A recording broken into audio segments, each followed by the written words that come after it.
check it. Hi, welcome back to my channel. My name is Janelle Samora, and this is Scent Talk from my closet, the fragrance closet. And on this channel, we go over all things fragrance. If it is your first time watching, I do like to focus on one perfume house or topic at a time, so we can get a really good feel of what that house has to offer. Now, we are focusing on NUI COBALT Designs this entire week. We have 14 fragrance samples to go through. What I really enjoy about this house is these oils are very layerable, and or you can where they really do shine on their own. So you have a very concentrated perfume fragrance oil, and then they all take you or evoke certain feelings and have wonderful little backstories. So I hope you continue to join me on this journey. I've been having a hard time deciphering, my favorites, because they've all been pretty nice this go around. If this is something you're interested in, go ahead and continue watching. Consider hitting that subscription button and the bell so you'll be notified to new videos. Okay, so NUI COBALT Designs, a perfume oil company who also sells candles and other, I believe it says sundries on their website. This is based out of Columbus, Ohio. Beautiful oils. For today, we're going over Kitsune, and it's a Japanese folklore. I have mentioned Kitsune on this channel before. It's an original fragrance by the House of Andromeda's Moon, and it was actually a really nice fragrance. So on the NUI COBALT Designs website, it does mention that Kitsune is a folklore of Japan. It describes a fox spirit who transforms into a beautiful woman in order to seduce humans.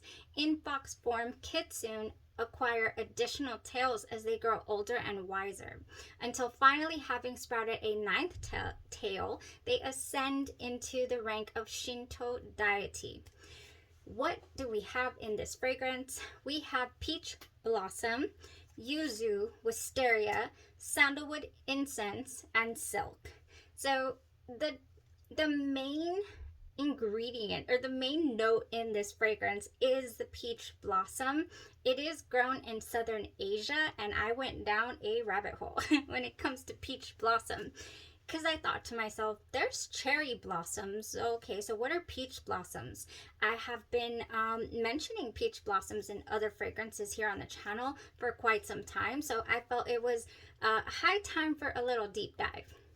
So on the site, it says, wear for calm and peace of mind. It's an excellent choice for restful, restorative sleep. So if you're wanting to just indulge in a fragrance that you can just be carried away, and it's surrounded by peach blossom and all that, then this would be the scent that you'd want to go ahead and put on. However, it did not only give me a calming feeling, it gave me beautiful floral feeling, and it really did took my nose to a little bit of the Japanese cherry blossom from Bath and Body Works, like how floral that smells, but at the same time sweet, but mainly floral. So that's what I got. So naturally I looked up, okay, what's the difference between cherry blossoms and peach blossoms? Like, do we actually get any hint of peach? Because I can't smell it per se. I couldn't smell it. I was just getting floral, and then the yuzu was adding a nice sweet citrus touch to it as well. The sandalwood incense, the sandalwood in this fragrance is just really grounding. It rounds it out. It helps, and the silk as well at the end. It just helps it be really smooth. The floral never got to me. And I feel like I want to use this fragrance when I have a fragrance that's just way too sweet. I want to kind of tone it down, add some more florals to it. That's kind of where I want to go with this. Yeah, so what is peach blossom? So peach blossom is actually it's a flower, a member of the rose family. So it grows on Prunus persica, which is a deciduous tree. The plant is a relative of the plums, the cherries, and the almond trees as well. So these flowers have over 100 varieties. So naturally I was like, is this a fantasy note though? A fantasy note is when perfumers create a note or a floral or any kind, not just a floral, a perfume accord based strictly on memory. So they kind of create it, you know, in the lab.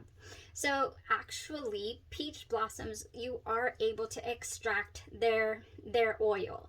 So there are some flowers, some floral notes that you cannot physically extract the oil from them. Peach blossoms, it's really difficult. I read that they're very delicate. So it's kind of a delicacy to get these peach blossoms in the fragrances.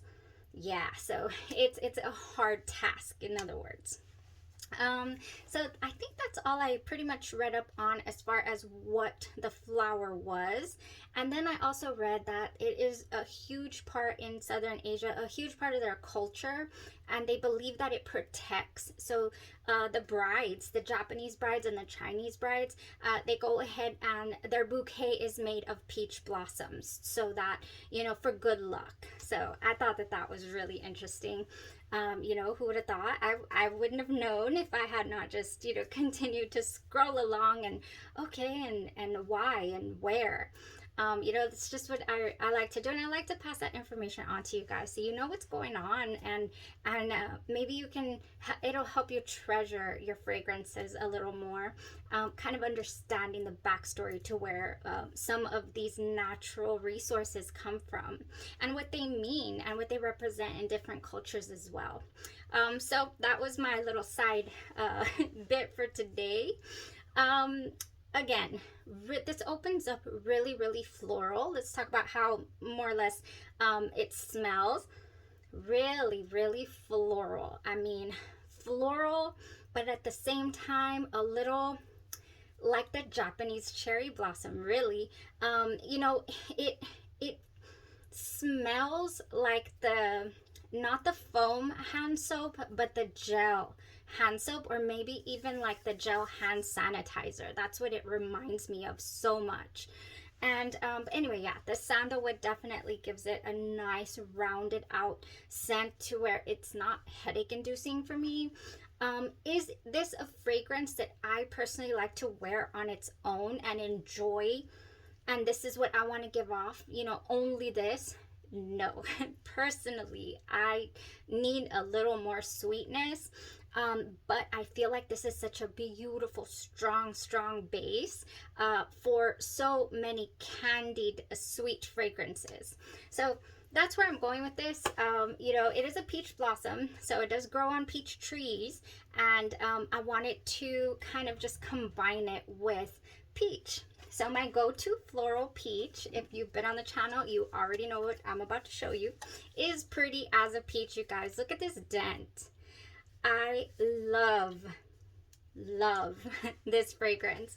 It's got the sweet fruit, you know, that peach fruit, but then it also has a beautiful jasmine floral, you know, that sweet jasmine. It has blushing peach, jasmine petals, white nectarine, apple blossom, and sheer freesia. So apple blossom is another note, here I go again, but that is a flower. It's not actual apple. So that's really nice. Sheer freesia, I've noticed, I truly love freesia notes, and I'm not sure if I've ever smelled it on its own. I would love to go take some sort of class and be able to smell the raw ingredients on its own, so that later, you know, I can be able to pick them out of fragrances. Because I just know that I like freesia in fragrances. So yeah, let me know if you do too. Like, I love freesia with melon. Freesia and melon together, give me that all day. I love that combination. So I went with this as my layering base for Kitsune, and then I decided, ooh, let's continue on with this jasmine. Let's throw in you know, some bergamot for the citrus, and then also round it out with some woods, just like the structure is built here for Kitsune. And I went with Valentino Donna, Born in Roma. Yeah, I just love this one. This is one of those that is so, I mean, it is a mass appealing fragrance. I feel there's a lot more for than against this scent, and it is actually my oldest daughter's signature scent at the moment, ever since, you know, she started to realize, hey, mom has a lot of perfume.